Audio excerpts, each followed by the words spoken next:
Hi, welcome to Fiction Fingers Fairy Channel. Please subscribe to this channel for more interesting stories and don't forget to like and share this video. Thank you, ! Feeling emotionally drained, Alice gathered herself and made her way to the office the next day. As she entered, she could sense a tense atmosphere and her heart sank as she saw her boss gesturing for her to come into his office. "Good morning, Alice. Please have a seat," her boss Mr. James said, his tone grave as he motioned towards a chair. Alice took a deep breath and sat down, her nerves on edge as she waited to hear what her boss had to say. "I'm afraid I have some news for you," Mr. James began, his expression solemn.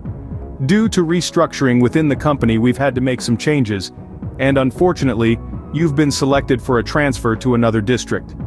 Surprisingly, Alice's reaction to the news of her transfer was quite unexpected. As she processed the information, a sense of relief washed over her, replacing the previous feelings of sadness and uncertainty. Deep down, she realized that this transfer offered her a chance to escape from the emotional turmoil she had been experiencing, especially in her relationship with Andy.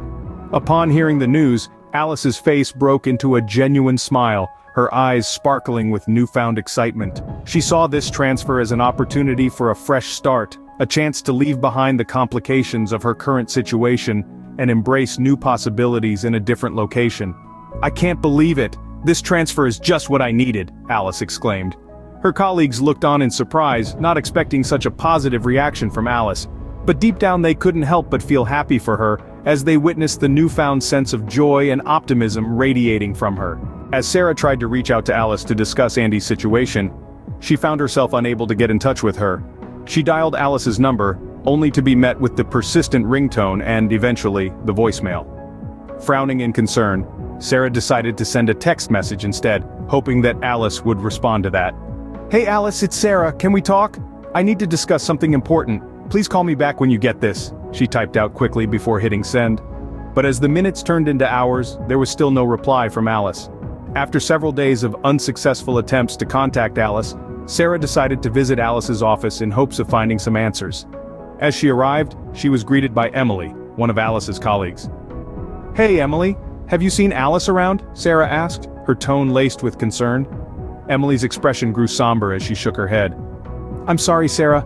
Alice has been transferred to another district," she revealed, her voice tinged with regret. Sarah's heart sank at the news, her worry for Alice growing even more. "Do you know where she's been transferred to?" she inquired, hoping for some more information. Emily nodded. "Yes, but she's changed her phone number as well. She didn't want anyone to know her new number," she explained, her voice filled with sympathy. Sarah felt a sense of frustration wash over her, realizing that finding Alice would be even more challenging now. "Do you have any idea why she would do that?" she asked, her mind racing with possibilities. Emily shrugged, looking equally perplexed. "I'm not sure. Alice seemed to be going through some personal issues lately. Maybe she just needed a fresh start," she said. Sarah sighed heavily as she reflected on the situation between Andy and Alice. "It seems like the path for Andy and Alice to be together is still full of obstacles," she remarked, her voice tinged with frustration. "If that's the case, then it's okay. I'll head back now," Sarah said to Emily. As Sarah drove back home, her mind consumed by thoughts of the conversation she just had, she realized that she needed to speak with Andy as soon as possible. With a determined expression, she reached for her phone and dialed Andy's number. "Hey Sarah, what's up?" Andy's voice came through the line, filled with curiosity. "Hey Andy, I need to talk to you about something important. Can I come over to your place?" Sarah asked, her tone serious. Andy hesitated for a moment, sensing the urgency in Sarah's voice. Sure, of course," he inquired, concern creeping into his tone. Sarah sighed. "It's about Alice, I'll explain when I get there," she replied cryptically. Andy's heart skipped a beat at the mention of Alice's name. "All right, Sarah, I'll see you soon," he said, his voice filled with apprehension. With a sense of determination, Sarah ended the call and made her way to Andy's house. She knew that whatever news she had to share wouldn't be easy for him to hear, but she also knew that he deserved to know the truth. As Sarah arrived at Andy's house, she wasted no time in breaking the news to him about Alice. Andy greeted her at the door, his expression a mix of anticipation and concern. "Hey Sarah, what's going on?" Andy asked, his voice filled with worry. Sarah took a deep breath, bracing herself for the difficult conversation ahead. "Andy, I just found out that Alice has been transferred to another district," she began, her tone grave. Andy's eyes widened in shock at the unexpected revelation. "What? When did this happen? He asked, his voice tinged with disbelief. Just recently. And not only that, but she's also changed her phone number. She doesn't want anyone to know where she is or to contact her, Sarah explained, her voice heavy with concern. Andy's heart sank at the news, his mind racing with thoughts of Alice and the uncertainty of her whereabouts.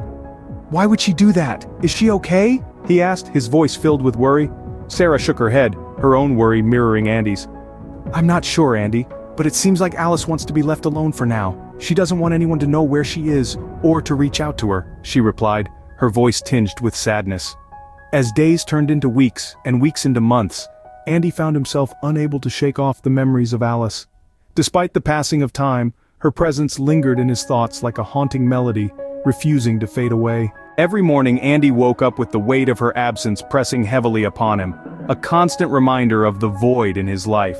No matter how hard he tried to distract himself with work or hobbies, her image remained etched in his mind, an ever-present presence that he couldn't escape. Hey Andy, are you alright? Sarah's concerned voice broke through Andy's reverie, pulling him back to the present. Andy sighed, running a hand through his hair as he tried to push aside his thoughts of Alice. I'm fine, Sarah, just lost in my own thoughts, he replied, forcing a smile. But Sarah could see through his facade, sensing the turmoil that Andy was trying so hard to conceal. You're still thinking about Alice, aren't you? She asked softly, her eyes filled with empathy. Andy nodded silently, unable to find the words to express the depth of his feelings. Despite his efforts to move on, his heart remained tethered to Alice, unable to let go of the hope that one day they would find their way back to each other. With a sympathetic smile, Sarah placed a comforting hand on Andy's shoulder. Hang in there, Andy. I know it's tough, but time heals all wounds. Just give yourself some time, she said reassuringly. Andy nodded, grateful for Sarah's unwavering support. In her new surroundings, Alice found herself settling into the rhythm of her daily life, throwing herself into her work with renewed determination. Despite the distance from her old life, memories of Andy continued to occupy her thoughts like a persistent whisper that refused to be ignored. As she sat at her desk engrossed in her tasks, flashes of moments shared with Andy would flicker through her mind, causing a pang of longing to stir within her heart. No matter how busy she kept herself, his presence lingered like a shadow, a constant reminder of the connection they had shared. Hey Alice, are you alright? You seem a bit distracted today? Her new colleague's voice, Natasha, interrupted her thoughts, pulling her back to the present. Alice forced a smile, trying to mask the turmoil that churned beneath the surface. I'm fine, just lost in thought, she replied, her voice tinged with uncertainty. But Natasha could see through her facade, sensing the inner struggle that Alice was trying so hard to conceal. Is everything okay? You know you can talk to me if something's bothering you, she offered, her tone filled with genuine concern. Alice hesitated for a moment, torn between the desire to confide in her colleague and the fear of opening up about her feelings for Andy. It's nothing really, just some personal stuff I'm trying to sort out, she said vaguely, avoiding Natasha's gaze. Natasha nodded understandingly, respecting Alice's need for privacy.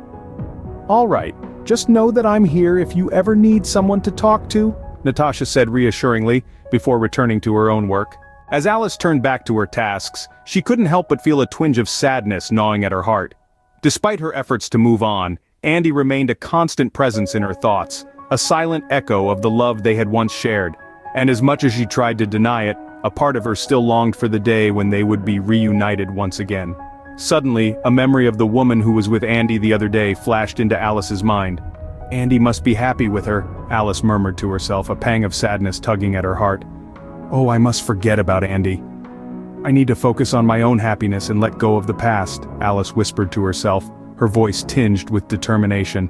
Suddenly, Alice's manager, Mr. David, approached her desk.